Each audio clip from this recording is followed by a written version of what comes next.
ஒவ்வொருத்தருக்கு ஒவ்வொரு ஸ்டைல் பிடிக்கும். ஒரு சிலருக்கு சாரி போட்டால் பிடிக்கும், ஒரு சிலருக்கு சுடிதார் போட்டால் தான் பிடிக்கும். அதே மாதிரி பசங்களுக்கு ஷார்ட்ஸ் போட்டால் ஒரு சிலருக்கு பிடிக்கும், ஒரு சிலருக்கு ஃபார்மலாக ட்ரெஸ் பண்ணால் தான் பிடிக்கும்.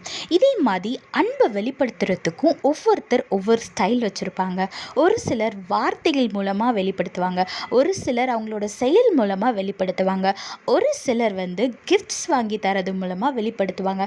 இதை மாதிரி அன்பை வெளிப்படுத்துறதுக்கு பல வகை இருக்குது. ஈசப்பாவுக்கிட்ட நம்ம அன்பாக இருக்கோன்றதை நம்ம எப்படி வெளிப்படுத்தணும்னு வேதத்தில் போட்டிருக்குன்னா 2 யோவான் 1:6 பாருங்க.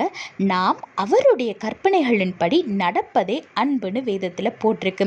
இங்கிலீஷில் போட்டிருக்கு, this is love that we should walk according to his commandmentsனு வேதத்தில் போட்டிருக்கு. ஆமாங்க, ஈசப்பா கிட்ட நம்ம அவரிடத்துல அன்பாக இருக்கோன்றதை வெளிப்படுத்தணும்னா அவருக்கு கீழ்ப்படிந்து அவருக்கு பிரியமான வழியில் நடக்கிறது மூலமாக நம்ம அன்பை வெளிப்படுத்தலான்னு வேதத்தில் போட்டிருக்கு.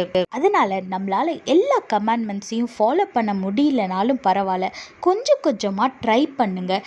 நீங்கள் எஃபோர்ட் போடும் போது ஈசப்பா நிச்சயமாக உங்களுக்கு உதவி செய்வார்.